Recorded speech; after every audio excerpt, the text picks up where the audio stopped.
saya Elizabeth Keribu. Di sini saya akan mempresentasikan hasil diskusi kami kelompok 7 tentang ketentuan umum akuntansi perusahaan dagang. Selamat menyaksikan. A. Pengertian perusahaan dagang.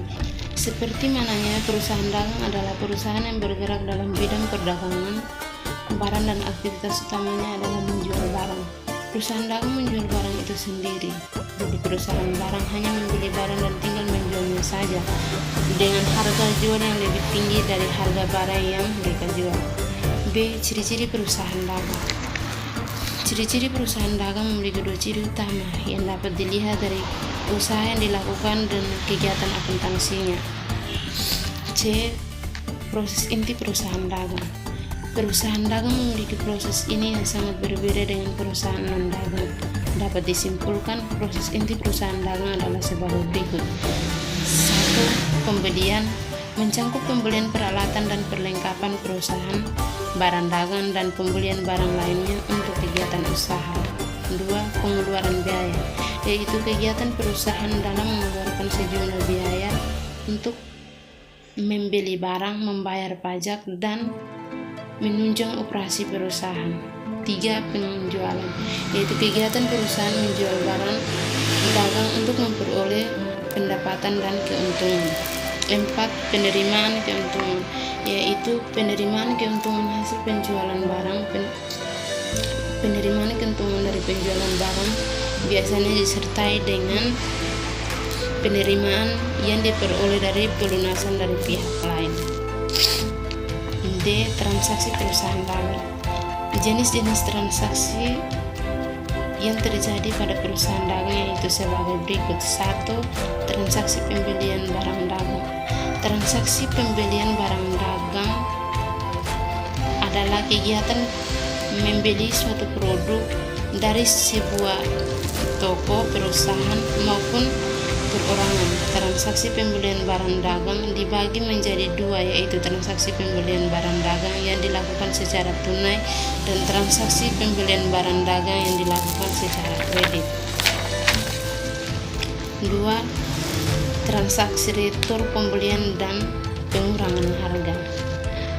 Apabila barang pesanan perusahaan ada yang mengalami kerusakan atau barang tidak sesuai dengan pesanan perusahaan, maka perusahaan akan mengembalikan atau meretur kembali barang yang rusak atau tidak sesuai tersebut kepada pihak penjualan. 3. Transaksi potongan pembelian.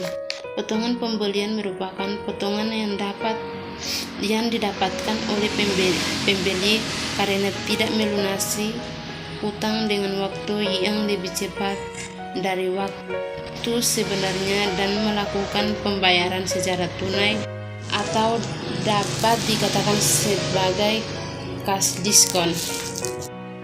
4. Transaksi beban angkut pembelian.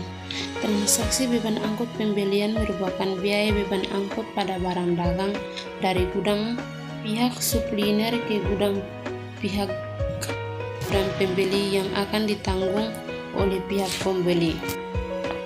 5. Transaksi penjualan barang dagang. Perusahaan menjual barang dagang kepada konsumen yang pembayarannya dapat dilakukan secara tunai maupun kredit. 6. Transaksi potongan penjualan. Di dalam transaksi potongan penjualan, perusahaan atau pihak penjualan akan memberikan potongan penjualan kepada pihak pembeli yang telah melunasi piutangnya sesuai dengan waktu yang telah ditetapkan. 7. Transaksi beban angkut penjualan. Transaksi beban angkut penjualan merupakan beban biaya angkut yang ditanggung oleh pihak penjualan saat mengirimkan barang dagang. Pencatatan dalam jurnal pada transaksi ini membutuhkan adanya bukti penerimaan kas atau bukti kwitansi. 8. Transaksi persediaan barang dagang. Sisa barang dagang yang belum terjual habis oleh perusahaan akan hitung jumlahnya dan kemudian dicatat dalam akun persediaan barang dagang. 9. Transaksi pembayaran utang. Perusahaan atau pihak pembeli wajib melunasi utang kepada pihak penjualan atas pesanan pembayarannya dilakukan secara kredit. 10. Transaksi penerimaan piutang. Perusahaan